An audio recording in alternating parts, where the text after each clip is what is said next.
Nabi Idris merupakan salah satu nabi yang mewariskan banyak pengetahuan dan masih berguna hingga saat ini.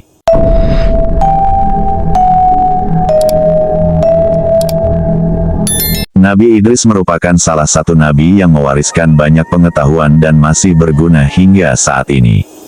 Kenabiannya perlu diimani oleh umat Islam sebagai bentuk takwa atas perintah Allah Subhanahu wa Ta'ala. Secara garis keturunan Nabi Idris memiliki jarak 6 generasi dari Nabi Muhammad. Nama Idris berasal dari kata darasa, yang berarti belajar. Sebab, Nabi Idris dikenal sebagai sosok yang sangat senang belajar dan suka mengkaji fenomena alam semesta. Nabi Idris juga dikenal dengan nama Ahnuh bin Yarid. Dia dilahirkan dari seorang perempuan bernama Iklimah. Selama 345 tahun Nabi Idris hidup di dunia, dia diutus oleh Allah Subhanahu wa Ta'ala untuk berdakwah di Irak kuno, Babilonia, dan Mesir, Memphis. Berikut kisah Nabi Idris selengkapnya. Nabi Idris adalah manusia pertama yang menerima wahyu lewat malaikat Jibril ketika dirinya menginjak usia 82 tahun. Silsilah Nabi Idris. Nabi Idris merupakan keturunan Adam yang pertama kali menerima wahyu dari Allah Subhanahu wa Ta'ala setelah Adam dan Syeds. Hal itu tertera dalam Quran Surah Maryam 56-57. Dan ceritakanlah, hai Muhammad, kepada mereka kisah Idris yang tersebut di dalam Al-Quran. Sesungguhnya ia adalah seorang yang sangat membenarkan dan seorang nabi. Dan kami telah mengangkatnya ke martabat yang tinggi. Namun demikian, ada beberapa perbedaan pendapat mengenai riwayat Nabi Idris, apakah dia hidup sebelum Nabi Nuh ataukah sesudahnya. Ilmuwan seperti Ibnu Katsir, At-Tabari, Ibnu Ishaq, Ibnu Jarir, Asy-Syaukani, hingga As-Suyuti menjelaskan bahwa Nabi Idris hidup sebelum Nabi Nuh.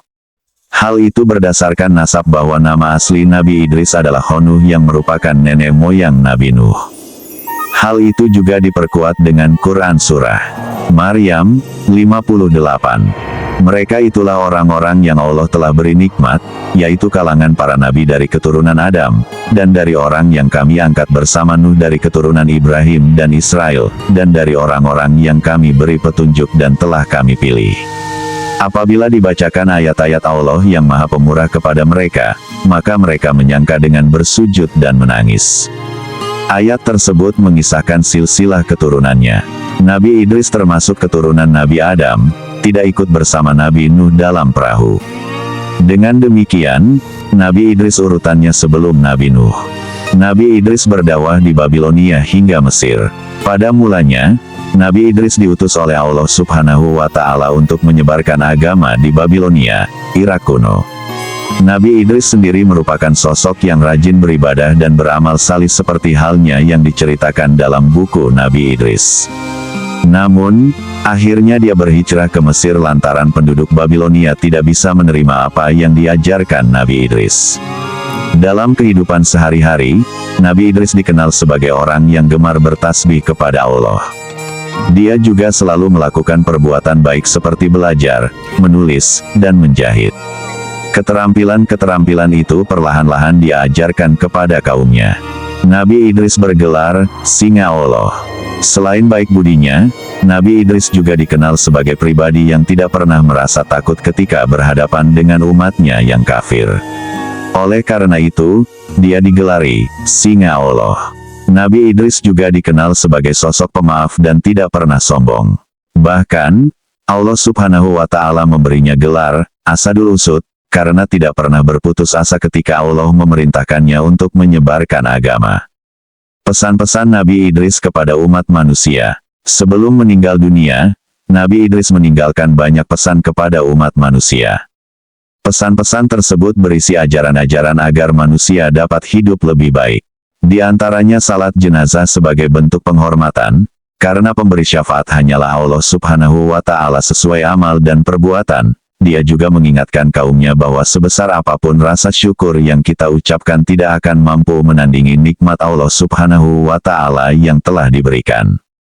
Selain itu, Nabi Idris juga mengingatkan umat manusia untuk selalu menyambut seruan Allah Subhanahu wa Ta'ala secara ikhlas untuk salat, puasa, menaati semua perintahnya, serta menjauhi larangannya. Kemudian, umat manusia juga diminta untuk menghindari hasad atau dengki kepada sesama manusia yang mendapat rezeki. Nabi Idris juga mengingatkan bahwa kegiatan menumpuk harta sama sekali tidak bermanfaat bagi diri sendiri, kecuali membagikan harta tersebut kepada orang yang membutuhkan. Terakhir, kehidupan hendaknya dijalani dengan penuh hikmah dan kebajikan.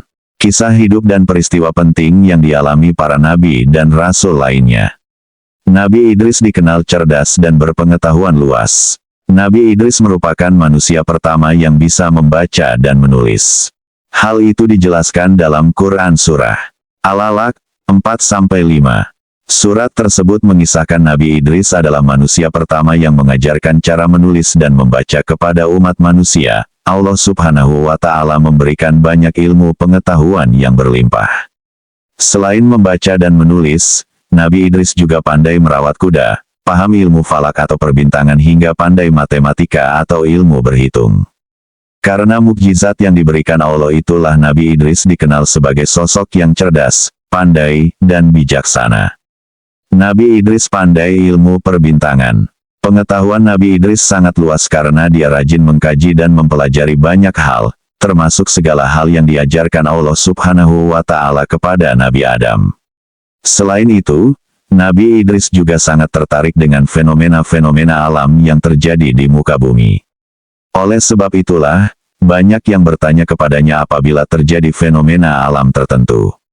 Nabi Idris sering menjadi rujukan terhadap suatu permasalahan. Nabi Idris dikenal sebagai ahli perbintangan.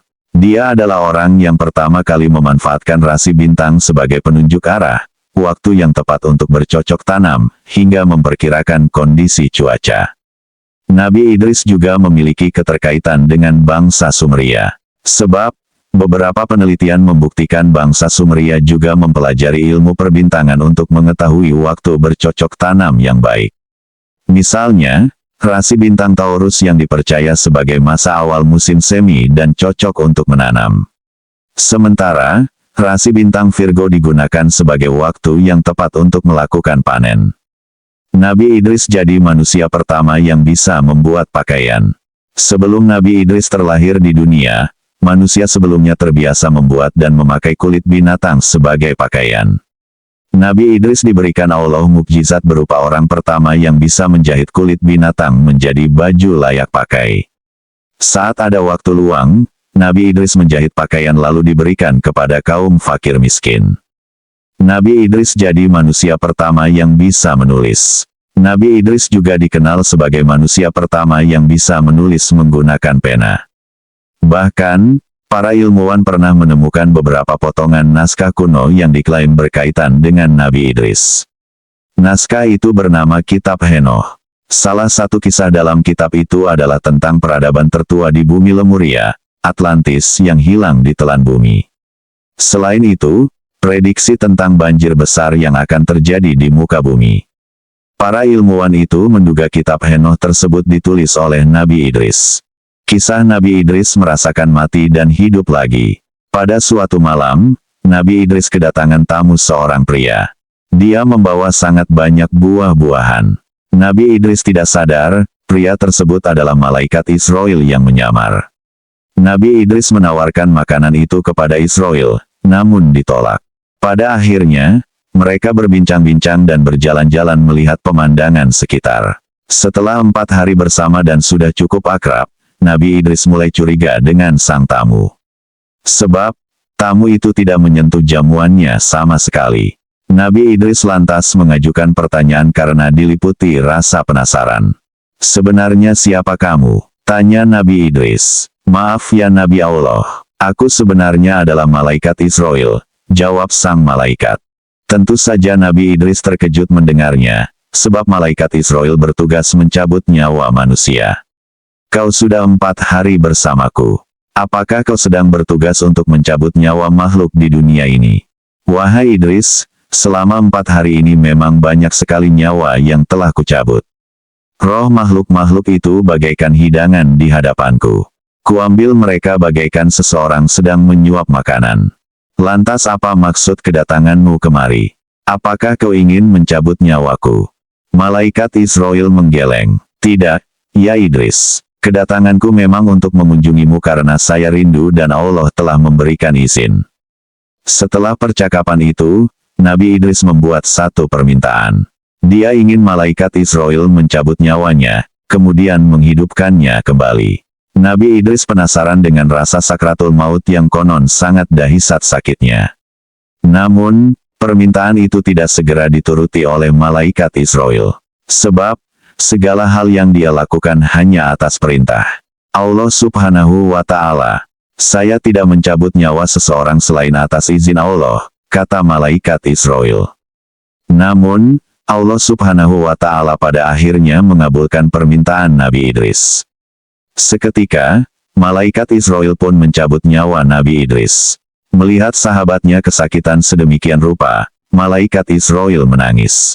Setelah mati, Allah menghidupkan kembali Nabi Idris. Nabi Idris lantas menangis sejadi-jadinya. Dia tidak bisa membayangkan apabila manusia-manusia lain mengalami sakaratul maut yang terasa sakit seperti dirinya. Rasanya sungguh dahsyat, tidak bisa diungkapkan dengan kata-kata. Nabi Idris pun merasa tidak tega apabila ada umatnya yang harus merasakan sengsara di ujung hidup dan mati. Sejak saat itu, Nabi Idris semakin giat mengajak umatnya untuk senantiasa berbuat kebaikan, taat kepada Allah, dan menjauhi segala larangannya. Kisah lengkap Nabi Idris alaihissalam untuk mengajak manusia, khususnya keturunan Kabil agar kembali menyembah Allah Subhanahu wa Ta'ala. Kisah perjalanan Nabi Idris melihat surga dan neraka. Suatu ketika, Nabi Idris dan malaikat Israel tengah beribadah bersama. Lagi-lagi, Nabi Idris mengajukan sebuah permintaan unik. Apakah kau bisa membawaku melihat indahnya surga dan dahsyatnya api neraka, wahai malaikat Israel? Tanya Nabi Idris. Malaikat Israel pun menjawab, wahai Nabi Allah, lagi-lagi permintaan darimu sungguh aneh. Mengapa kau meminta hal itu? Bahkan para malaikat pun takut melihat neraka, tetapi kau malah memintanya. Nabi Idris menjawab, jujur saja, aku takut sekali dengan azab Allah itu. Semoga iman dan takwaku kian bertambah setelah melihat neraka. Nabi Idris pingsan setelah melihat dahsyatnya api neraka. Malaikat Israel lantas meminta izin kepada Allah untuk membawa Nabi Idris ke neraka. Permintaan itu pun dikabulkan oleh Allah. Mereka lalu pergi untuk melihat neraka. Saat hampir dekat lokasi, Nabi Idris langsung pingsan.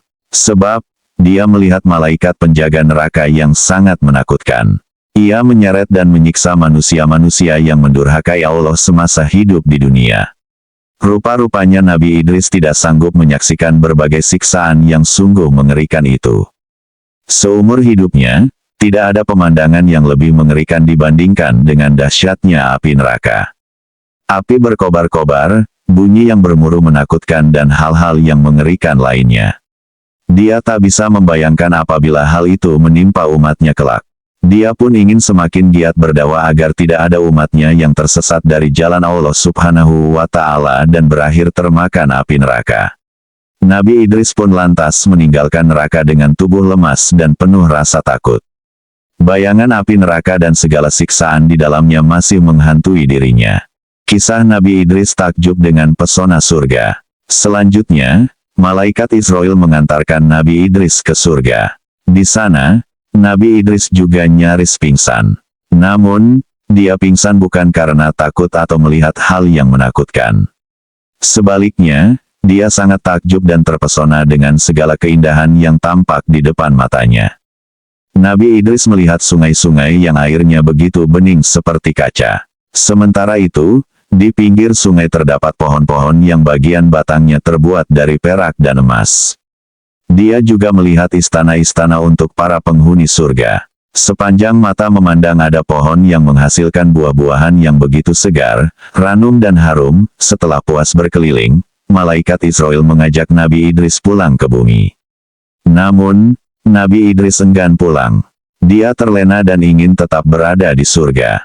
Malaikat Israel lantas memperingatkannya, kamu boleh tinggal di sini setelah kiamat nanti. Setelah semua amal ibadah dihisap oleh Allah Subhanahu wa Ta'ala barulah kamu bisa menghuni surga bersama para nabi dan orang beriman lainnya.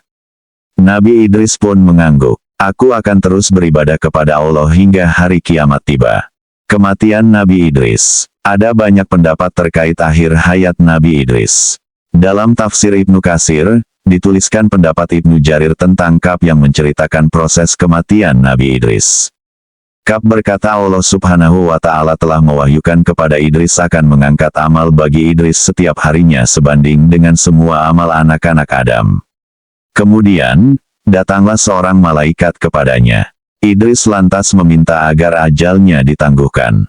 Mendengar itu, Idris menginginkan amalnya terus bertambah. Kemudian datang seorang malaikat yang terdekat dengannya. Idris berkata kepada malaikat itu, "Sesungguhnya Allah telah mewahyukan anu dan anu kepadaku, maka bicaralah kamu kepada malaikat maut agar sudilah dia menangguhkan ajalku supaya amalku makin bertambah." Malaikat itu akhirnya membawa Nabi Idris di antara kedua sayapnya, kemudian naik ke langit. Sesampainya di langit keempat, malaikat Israel berjumpa dengannya. Malaikat yang membawa Nabi Idris mengemukakan pesan dari Nabi Idris. Malaikat Israel bertanya, "Sekarang Nabi Idris di mana?"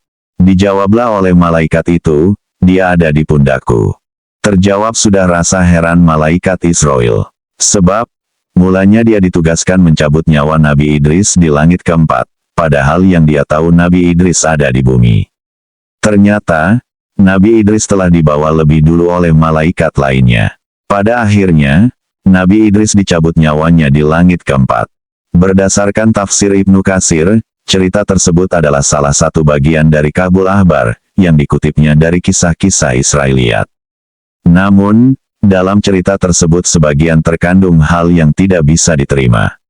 Ibnu Katsir pun menyebutkan bahwa hanya Allah Subhanahu wa Ta'ala yang mengetahui segala kebenarannya. Wallahu a'lam bishawab. Kesempurnaan hanya milik Allah Subhanahu wa Ta'ala. Kekurangan dan kehilafan adalah milik manusia. Terima kasih yang sudah menonton video ini dan subscribe. Saya doakan semoga rezekinya selalu berlimpah dan selalu dalam lindungan Allah Subhanahu wa Ta'ala. Semoga kita semua bisa mengambil hikmah dan pelajaran yang terkandung dari kisahnya itu. Mohon maaf bila ada salah-salah kata, saya hanya manusia biasa yang tak pernah luput dari salah dan dosa. Bila ada kesalahan informasi, mohon dipahami, saya hanya mencari berdasarkan referensi. Akhir kata, waalaikumsalam warahmatullahi wabarakatuh. Jangan lupa like, komen, dan subscribe-nya ya. Terima kasih.